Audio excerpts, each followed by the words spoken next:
All right. Hi, everyone. And welcome to our next Startup Academy event.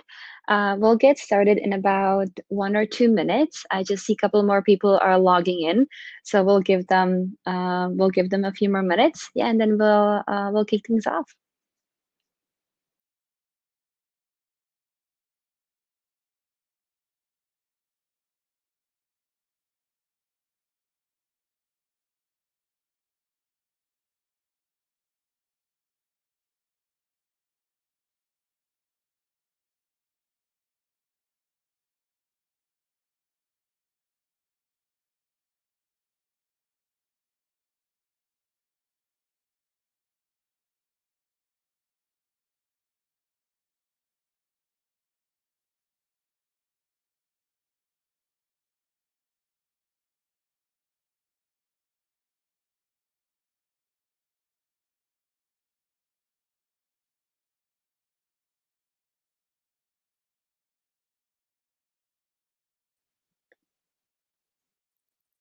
Awesome. Let's do this. Again, welcome everyone. My name is Clara. I am the founder of Before You Shine, and today we have a really exciting topic. I'm really looking forward to this session. We'll be talking about product management one-on-one with one of my great friends, Martin. He's currently working at productboard, so we'll be given the best practices from first hand. Before we kick things off and I give my word to Martin, I just want to quickly give you a little intro about Before You Shine. I see some familiar faces here today, so apologies to those of you who already know this brief, but I'll try to keep it short and sweet. So for anyone here who didn't hear about Before You Shine yet, we are a startup community in the Czech Republic, and we focus on helping upcoming entrepreneurs to achieve their dreams. We truly believe that any founder can be powerful enough to change the world. So to support them, we are doing actually a couple of activities that anyone can join. First of all, we organize events like this one. We launched Startup Academy a couple weeks ago as an online webinar. We have every month 2 sessions. We focus always on different topics. We also have different panel discussions happening offline. Our most, I would say, known one is Startup versus Investor, which is an open panel discussion between the startup founder and the investor who actually gave them the check. This is really awesome. In the last couple sessions, we had, for example, Credit Ventures and Supernova, which are really two awesome companies. So yeah, we'll be kicking these off again in September, and every 6 months we organize a founder-only event called Founders to Founders. We just had our summer Founders to Founders happen last week. I actually saw a couple of you there, so I'm really happy that this went well, and I can't wait for the next one. Apart from events, we also have our startup community on Facebook, which now has almost 800 members. And this community is private for our members. You can join, and in that community, not only that we share useful resources every week, we also do networking in our Facebook group.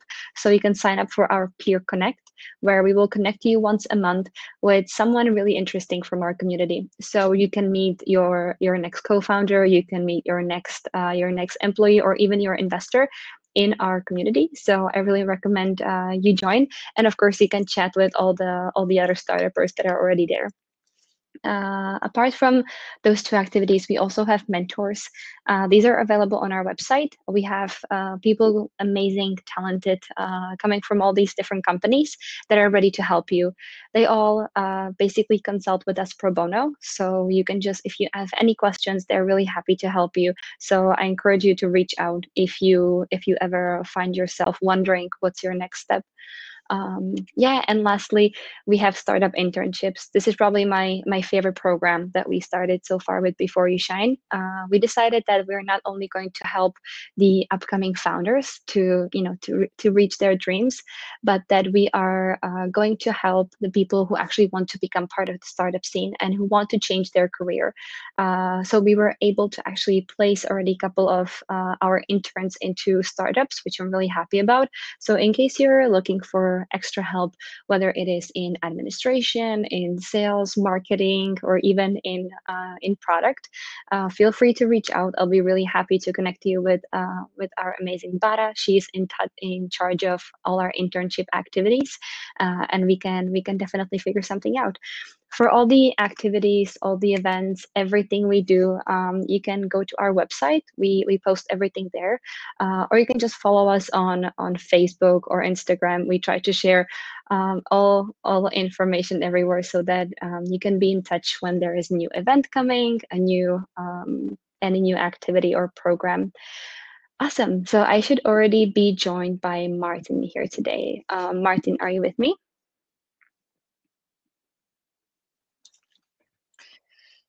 So let me start and dive in, probably.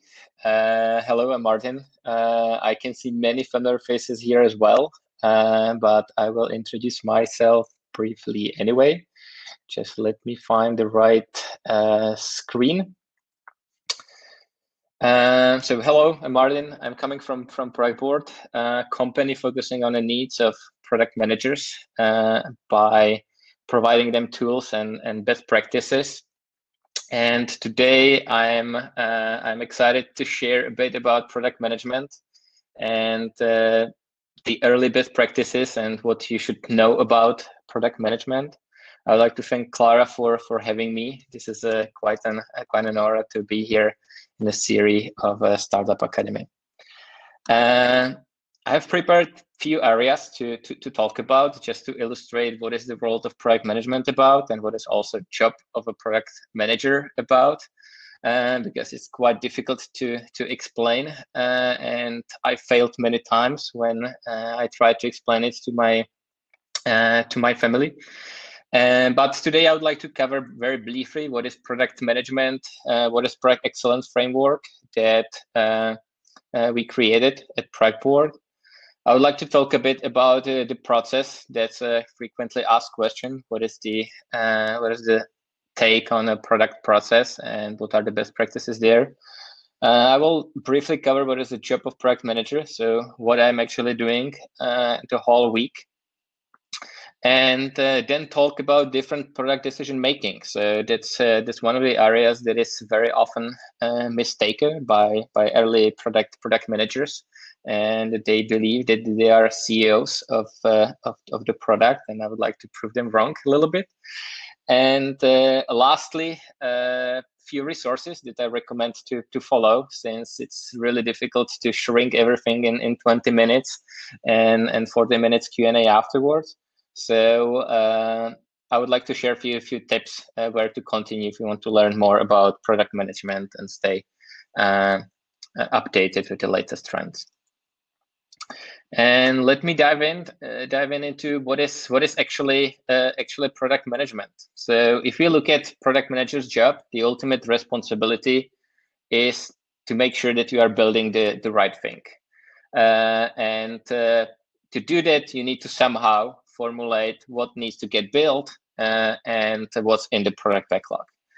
The hard thing about it is that there's a multiple difficulties to make sure that you are building the right thing. So there are a few criteria that you need to consider, and one is the deep knowledge of customers. So you actually understand who are your users, your customers that you are targeting, what are their issues, pains, desires, and also how they think about your product and what they are trying to do in your product. Ideally, you are already expert on your product if you are a product manager.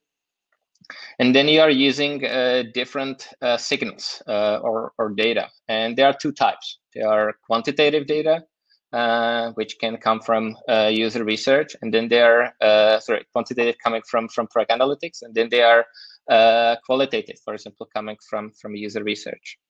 Then there's another huge area that we could talk about for hours, and it's what business are you in? Who are your stakeholders?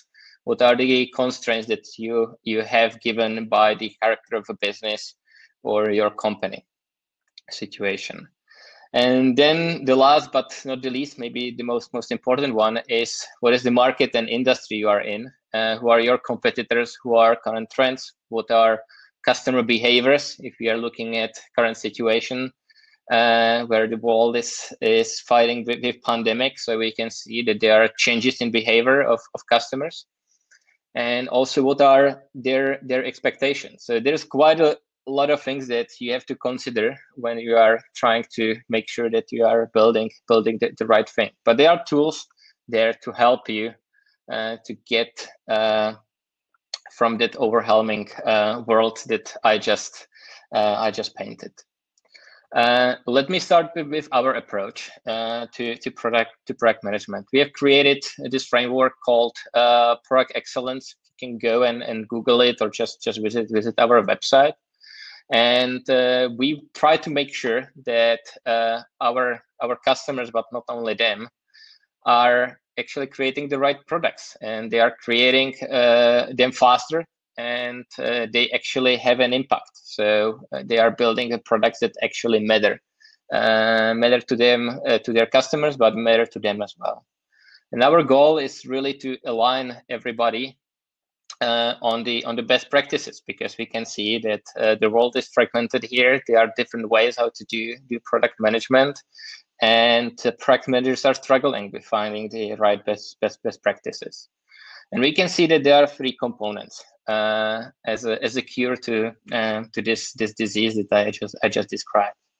The first one is about deep insights. Our ultimate goal and the goal of every organization that is building product should be that the entire organization, not only product manager, not only product team, consisting from product manager, designer, and a bunch of engineers, but really the entire organization, that they have a deep understanding of what users really need.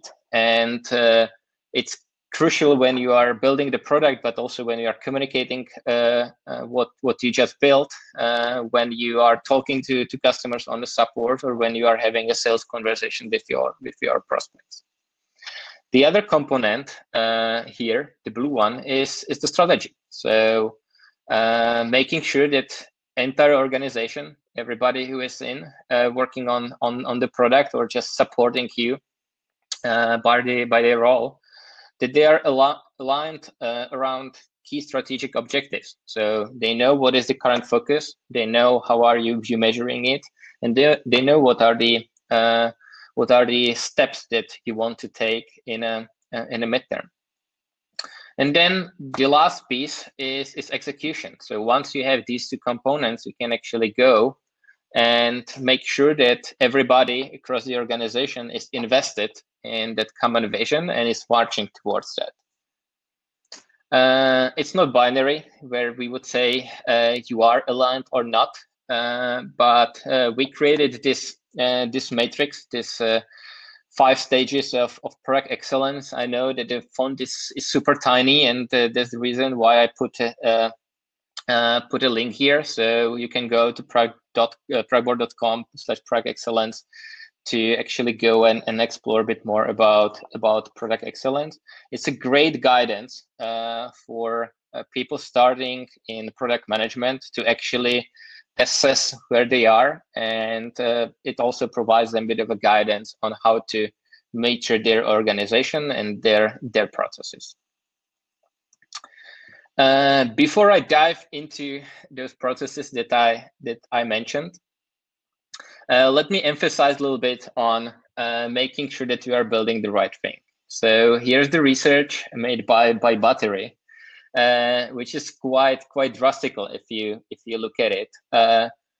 How much resources, money, time of a people, passion of a people are publicly traded companies developing digital products in the cloud, investing into something what is not used or rarely used. It's at this point around $30 billion spent in research and development annually by those companies on these type of the features and products. So our goal is to make it to make this portion much smaller, and hopefully change this Pareto rule into 2080 and make sure that we are all building products that actually matter to the world.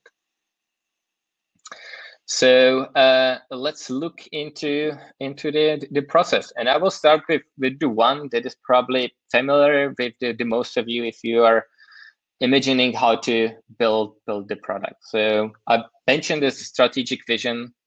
So you have some input there. You already have some input from your users. They are providing you inputs, ideas, feature requests, and hopefully you have a place where you are collecting all of that. And then you have a product team, mainly represented by product manager, lead engineer, and designer, and they are going through that backlog of ideas, saying that, okay, this is not actually valuable, this is not what should matter to our customers or to us. This is really difficult to build. So thank you, user, for suggesting that you would like to have a flying car, but it's not really feasible for us at this stage. And they pick the ideas and give them to engineers to build them. It takes a couple of days, weeks, months, and hopefully they will deliver something valuable to users. And then they realize, oh, like actually we wanted a different solution. This is not really helping us. So to prevent this situation when you are actually wasting your time and effort on something what is not so valuable to your users and customers, there's a different way how to do it, and it's to break down the process, the product management process, into two loops. So we will have a discovery and delivery part, and there are a few changes. If I just switch the slides for a second, so you can see that there's one more loop inside, and there are also changes in the naming of the team. So we have a discovery team and delivery team. So let me describe a few differences here, and this is basically how we believe that digital products should be built, and also how we organize ourselves at productboard. We still have the ideas backlog, but the difference here is that we have two teams, discovery and delivery team. Actually, they are one team, but one product team consisting of product manager, designer, let's say elite engineer, engineering manager, couple of engineers, and eventually other specialized roles. So they can move forward. They are independent. They are cross-functional. They have everything what they need.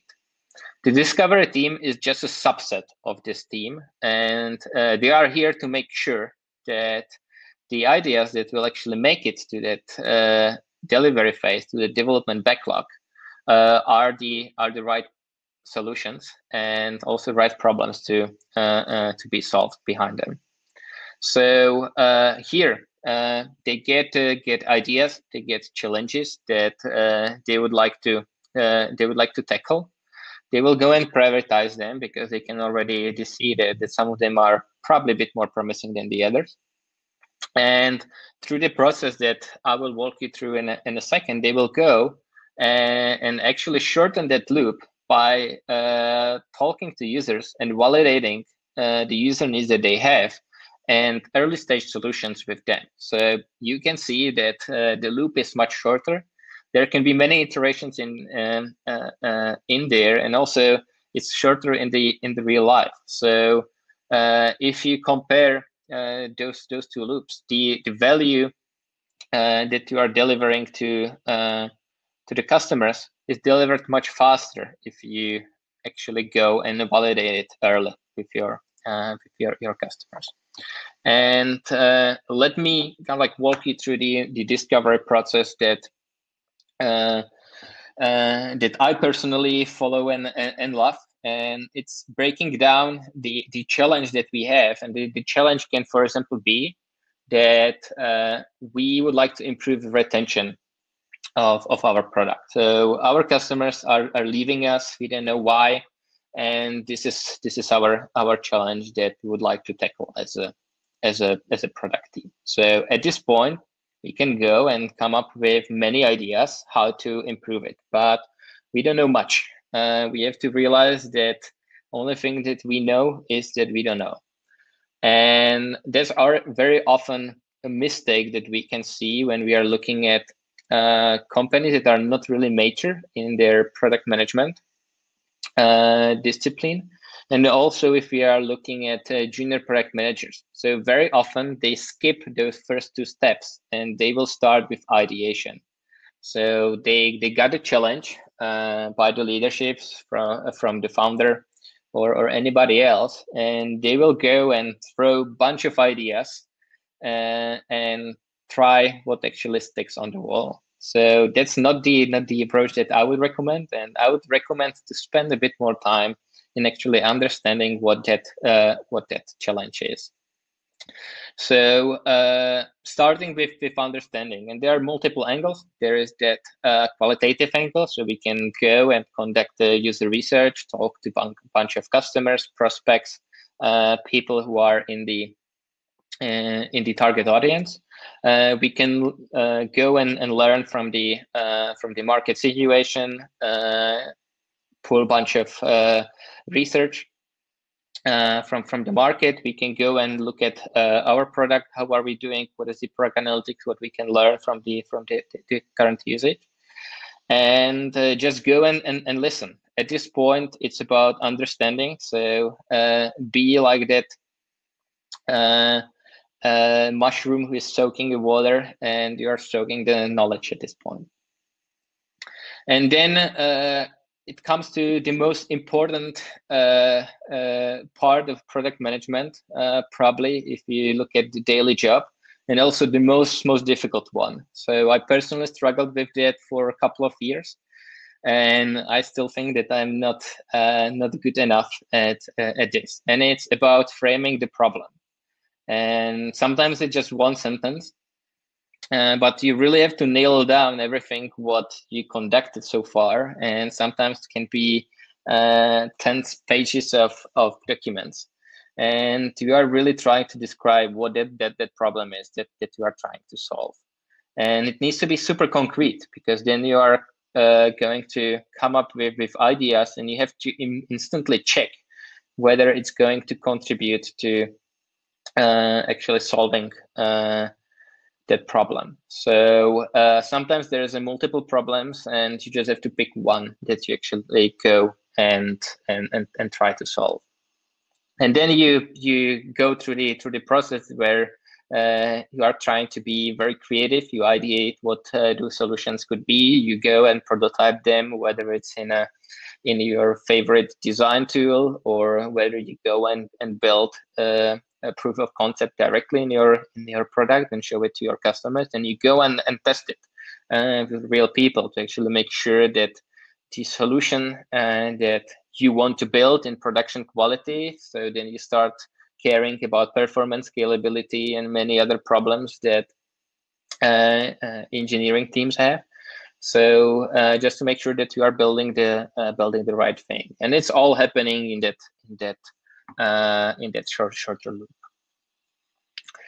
Different angle how to look at product management by our favorite Marty Kagan, and I will also mention him in the resources, is looking at it from the risk perspective. So basically, you are risking that you are building the wrong thing. And there are 4 types of risks that you should realize. The first one is value risk. So you will build something what customers will not buy or users will not use. So that's something what you are trying to decrease as much as possible during this discovery process. The second risk is usability. So the solution that you are trying to introduce is not really intuitive for users. They can't really figure out how to use it, or they are struggling in the process. You are losing them somewhere in the middle, and they are not really able to achieve the goal that they are trying to. The other one is feasibility risk. So can engineers actually build it? How long is it going to take us? What skills do we actually need? Do we have the right skills? Are we using the right technologies?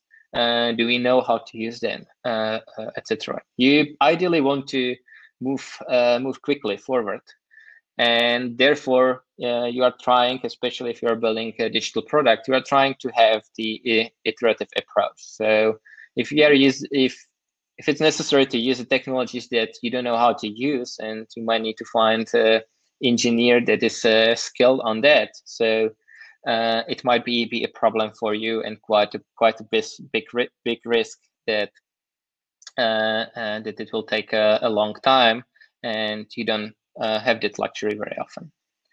The fourth risk I listed here is a business viability risk. So we can have a solution that might be valuable, usable, and feasible to build, but it's so expensive to actually operate that solution and maintain that solution. So basically, you can very easily go bankrupt, or the business model that you are having behind is not really supporting you well in next iterations. So so you will fail very easily on this one. And those are all risks that you as a product manager, together with designer and engineering lead as part of that discovery team, have to consider.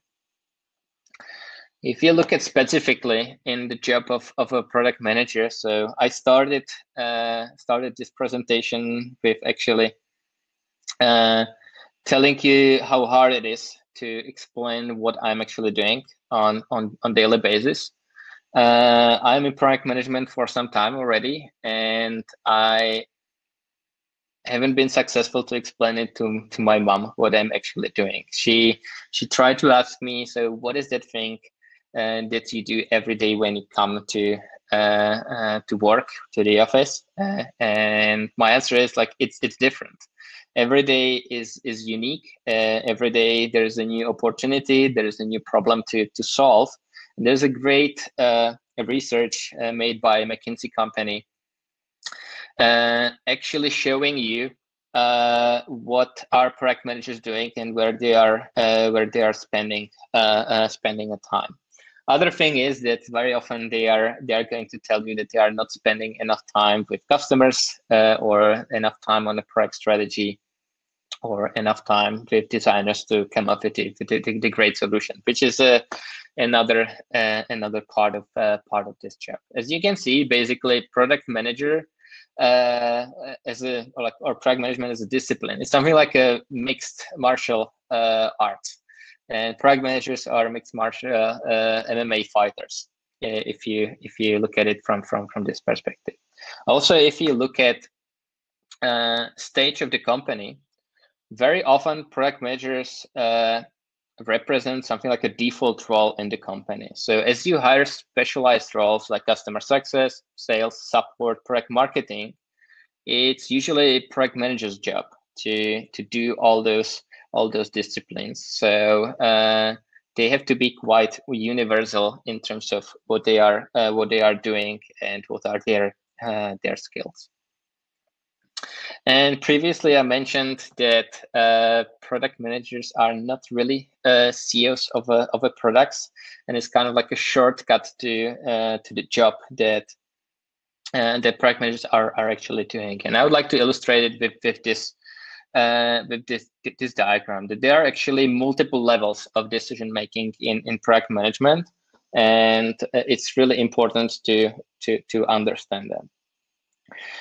Because very often what is happening is that early stage companies skip some of those decisions, and they are trying to come up with a roadmap just from the vision, and it also leads to situations where they build the wrong thing. So we are starting with vision.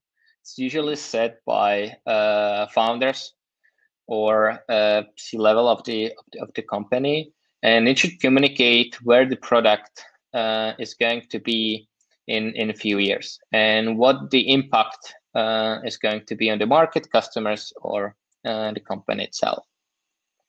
Then we have a strategy. It's the way how to formulate what are you actually trying to do to achieve that that vision. So what will be that focus in next quarter? What will be that focus, for example, for next year, if you look at the usual cycle that we can see amongst our customers? And then we have objectives. It doesn't matter if you adopt OKRs or you just define it as a goals, but it should be concrete enough for you to actually focus on the short term or medium term goals. So you have a clarity on what are you trying to achieve. Ideally, you are also able to measure it. And then we have a roadmap. Roadmap is there just for you to communicate what are the exact changes that you plan to do to achieve those objectives and those goals. If I take a few steps back, so objective for us can be that challenge if you look at product discovery. And then we have execution. There's the day-to-day decision making and management, and we can look at it, for example, as an agile process with daily stand-ups, plannings, groomings, retrospectives, etc. And that's all from me today. I have few resources to share with you. Firstly, I would like to introduce 2 books. One is something like a Bible of modern product management, how I would call it. That's something what every product board employee gets when they join product board, and it's a book written by Marty Kagan. It's called Inspired. There's also one more book coming this fall from Marty Kagan called Empowered. And it's meant for the product leaders, and it's kind of like a Bible for you if you want to learn more about product management. Then there's another one, Hooked by Neil, also great book, sharing a bit more about product habits and how to think about them. Then there are 2 blogs that I would like to recommend. I will start with Silicon Valley Product Group, which is a group organized around Marty Kagan. So there's also online resource and new articles coming from them. Then I cannot miss Product Board here in our resource section. When I was talking about product discovery, so recently we published a book about product discovery. I can only recommend that. And then there are a few communities. They are on a Slack, for example, so you can add them to your Slack and actually see what are the trends, what are other product managers struggling with, and also what tools they are using, what are their best practices, questions, etc. So I would highlight these four communities to follow. Some of them even have conferences or webinars, so it's also a great resource for you. And as far as I know, we have a couple of questions already. So I will ask Clara to bring. Yeah.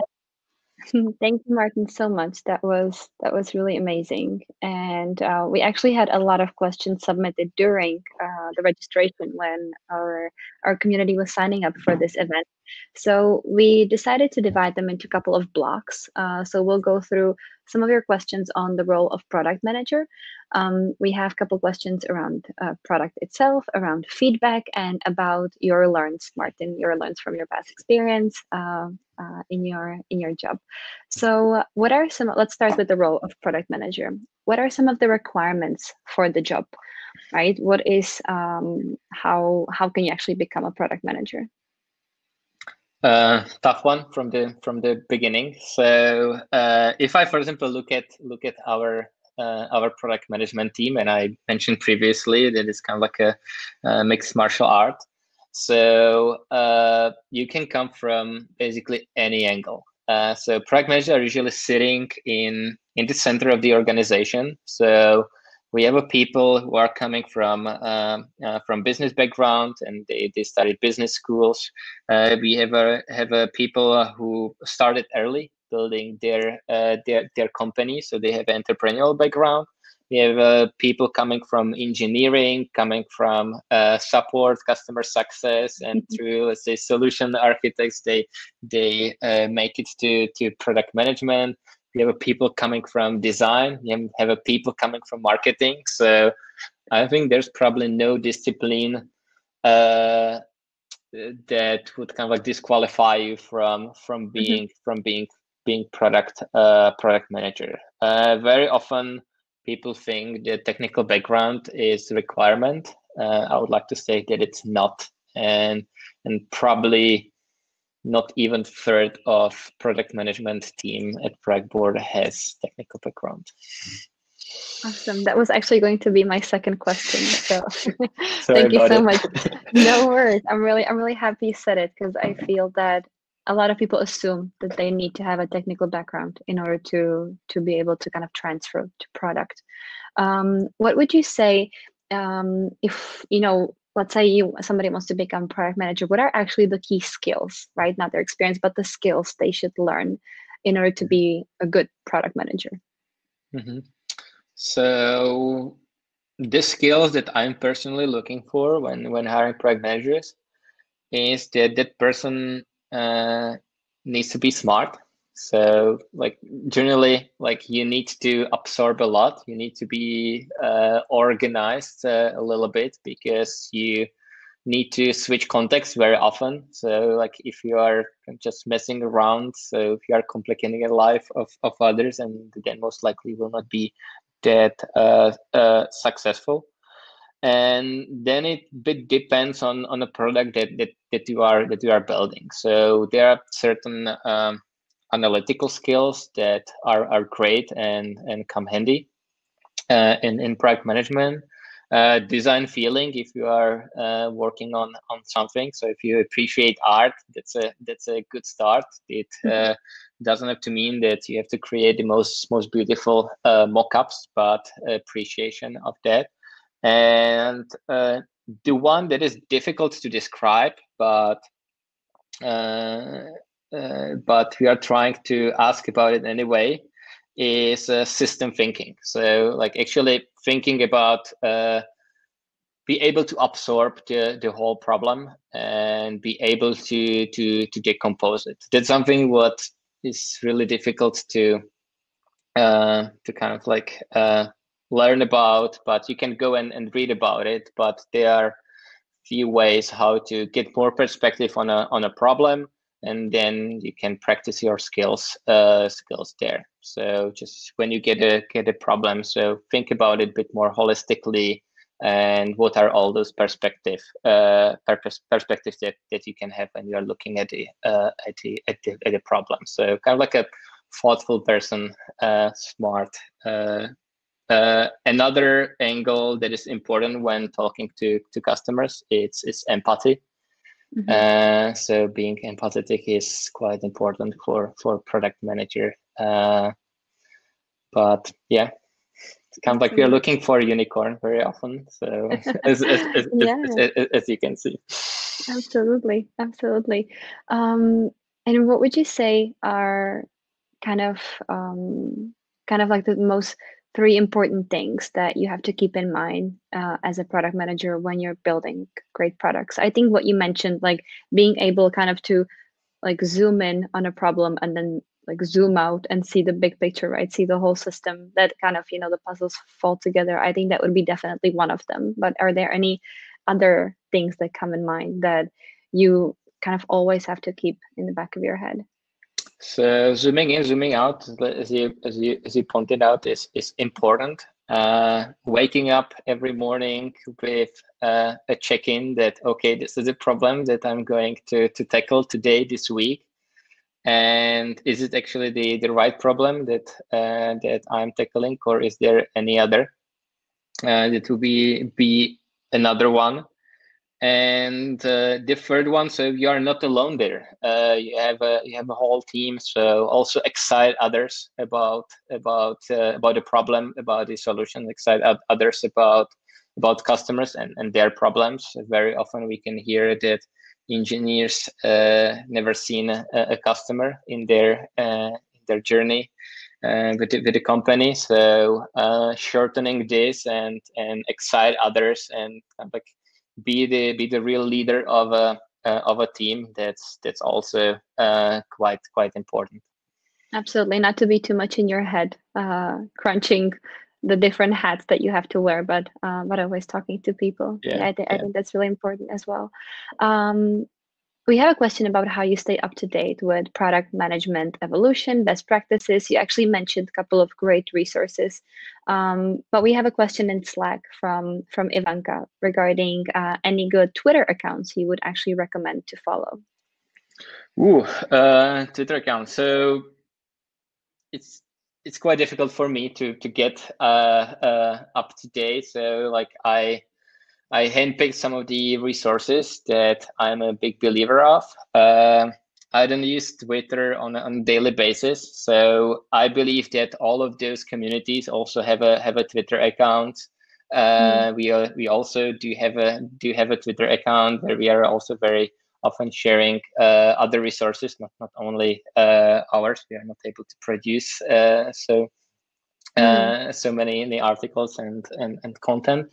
So I would recommend, let's say, same institutions that I mentioned, and they might have a different channels. Twitter mm, can be one of them. Also, some of them have have a podcast, but podcasts usually I find a bit more distracting, and it's a bit more talking about cool trends rather than mm. what actually matters and what can help product managers with their craft and skills.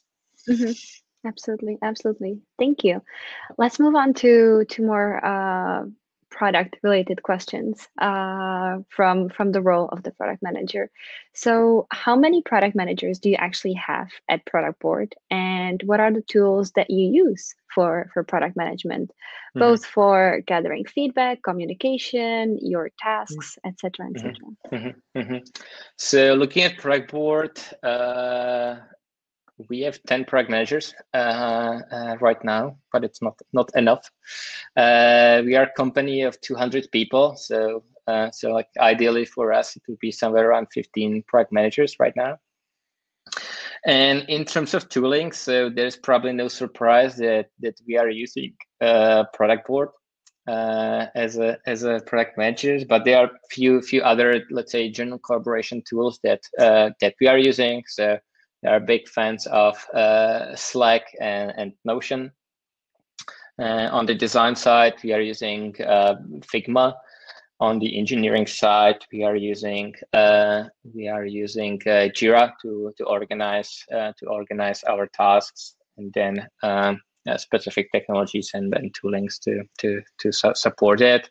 And then there are specialized tools. So depending on what are we trying to solve. So sometimes like we go and then use Typeform, Google Forms if we are conducting surveys, etc.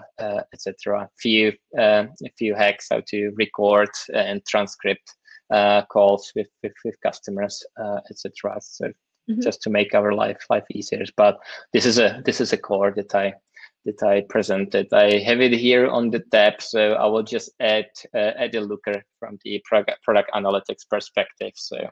So connecting customer data and product data together. Mm-hmm.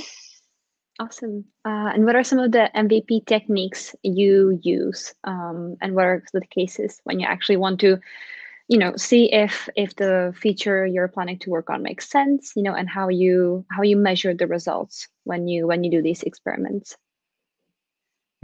So it bit depends. So like there are, let's say, different approaches. One thing is like, first of all, like what type of product are you are you building, and what possibilities you have there to test. So there's also eventually infrastructure in place, tools like Launch Darkly, allowing you to, for example, do gradual rollouts and test slowly if you are transitioning your customers to new solution.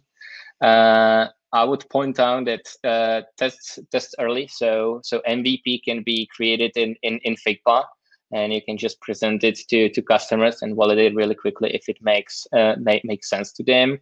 And there are also tools like user testing, where you can go and with larger audience actually test if it makes sense to them, at least from the usability perspective, not necessarily from the value perspective. I'm talking about minimal viable product. And then it's about the craft of a product manager. So to be able to actually identify what is that minimal viable product that we would like to introduce to our customers. And then there are specific growth techniques. So if you are experimenting eventually, so running A/B tests might be useful if you are building a solution. So sometimes it might be difficult to build two solutions at the same time, and for example, A/B testing or specific growth techniques might not be useful in that case. Yeah, absolutely. I love that you mentioned Figma, because I think that when you actually want to test an MVP with a client, the most important part is kind of what the interface will look like to them and what changes for them. They don't really care what happens on the inside, right? That's kind of then your problem to tackle. I actually wanted to ask you, if the feedback of a customer, would you rather do like a larger survey to get quantitative feedback, or would you rather just talk to a couple of customers that really use your product on daily basis and get, like a verbal qualitative feedback from them? Which of these two would you use? So they are not exclusive, kind of like depends. It depends. No, it's not the not the optimal answer, but it depends what are we trying to learn. So if it's just about, let's say, scratching the surface, and we need to get, let's say, qualitative signals, for example, why they stopped using our product, or what is let's say, tooling that they are using on the other part, etc.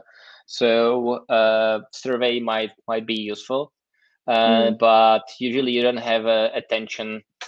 So you're just getting attention of your customers for like up to 5 minutes, and you are lucky. Response rates are usually low.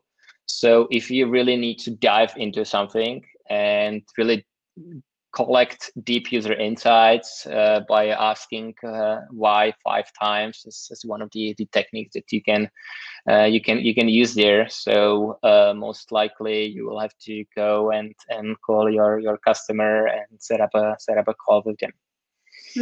Absolutely. I think especially if you are a smaller company and you don't have that many customers, kind of talking to them is better.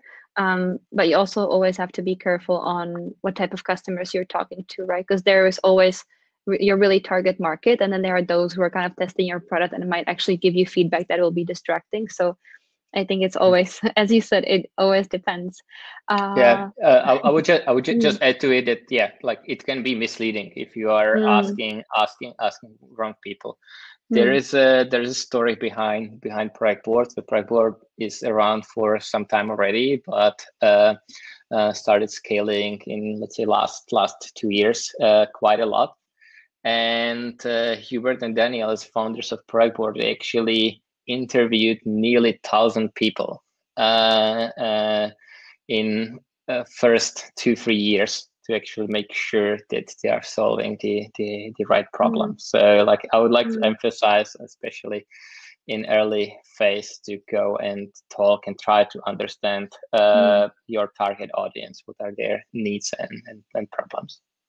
Absolutely. I've seen so many kind of new startups just thinking, that you always think that you know everything, but I think that the customer always surprise you with the feedback that they have. So I think it's really important to always keep that in mind. Awesome. We have only sorry. I'll just say it often starts with like I have this cool idea, and as I mentioned before, starting with this solution first before actually understanding the problem. Yeah, absolutely. We have a couple minutes left, so I have a question, and I think it's a tricky one. How to boost retention? Easy one. Don't you have any? Yeah, it's I think impossible to answer without actually understanding what the product is, who is the audience. So like first important thing is to realize that you have a problem with retention and that you are measuring that, and then just diving deeper into it. Just go and talk to couple of customers. If you have, for example, a survey that you use when customers churn, for example, so that's a great start to learn about that. But if we are talking about specific feature, for example, within your product, that where you can see quite a drop in the usage, so at this point it's not possible to give any strong advice here, I'm afraid. Yeah, absolutely. I think starting to, like, you need to measure everything, like absolutely everything, and I think that will actually give you a lot of answers about why customers are leaving, why they are not using the product as much, and so on. Yeah, but it's a difficult one. All right. I have a couple final 3 questions about your learns. So based on your experience, what are some of the deadliest mistakes companies make when developing new products?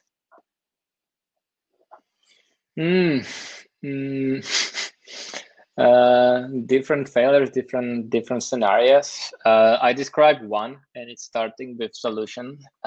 So like not describing the problem and not framing the problem first, really writing it down. I know it might sound silly, but it really helps to write it down or write it on the whiteboard.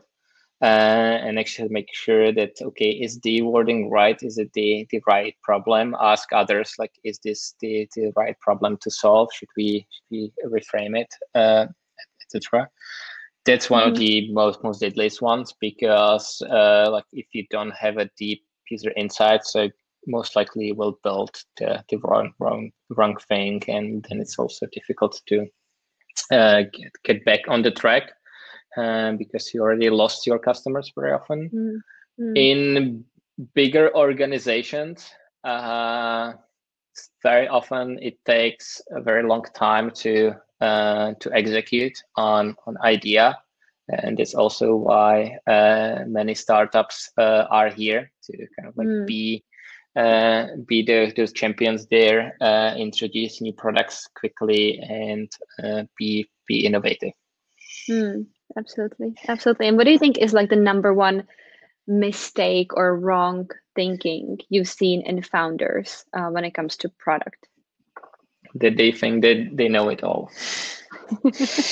It's like the first level of that component of product excellence, deep user insights, that entrepreneurs or founders think that they know it all, and when they hire early teams, so they are basically dictating what should be built, and very often they are kind of like blind on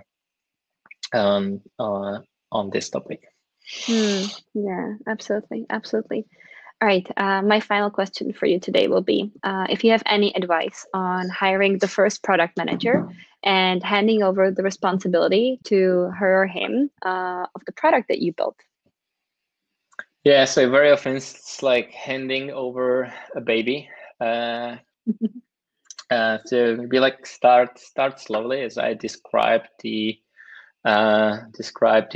process. So it can start with delivery, just to build the confidence, and it's not for product manager such an overwhelming start to the product, to the problems that the company is solving. Assuming that there is already a strong establishment in terms of process by founder. Otherwise is to start and think about the process. So how that process should look like. Also depends how senior that person is. So like if you are hiring somebody who's a bit more junior, so they might struggle with setting up of a process and the whole change management in the organization. You have somebody who is a bit more senior, so for them it might be much more easier. So take a baby steps. So start small, just kind of like splitting the responsibilities, for example, in terms of discovery area, delivery, also in terms of the decision making. So start from the bottom, and then level up your game, and offload some of the responsibilities or decision making there. Absolutely. That sounds awesome. And I think what you mentioned before, what is one of the biggest mistakes that founders make? I think that when you have your first product manager, it's really important to actually start to trust them, right? Not to actually hire a product manager and still basically make all the decisions yourself, right? I think that will be kind of no point of having that person. So I think that's also important to keep in mind. Yeah, I think it's nearly as it's nearly important as finding the right co-founder. So like this is product management is critical for the organization, for success of the company, and then you have to find the right person. Absolutely. All right, it's a wrap for today. Thank you, Martin, so much for all your thoughts and for sharing everything with us. We had a question if we'll be able to share the slides. So I think we actually spoke about this before the event. So I'll get the slides from you and I'll share them with our audience. Again, thank you everyone for joining us today. Like I said, we have Startup Academy happening twice a month. So if you are interested, we will actually have another event in about 2 weeks. This time we'll be talking about product design. So we'll be taking a big step back from management. We'll be actually talking about what your product should look like, and we'll be joined by Maya. So I'm really looking forward to the session. Don't forget to sign up. Yeah, and again, thank you for joining us. Have a great day. Bye. Yeah, thank you for having me, and thank you for joining. Maya is actually the first designer of a product board, so there will be quite a continuity in it. Yeah. I was really happy that we were able to do this sort of a product month. Awesome. All right. Well, thank you, everyone. Bye. Thank you.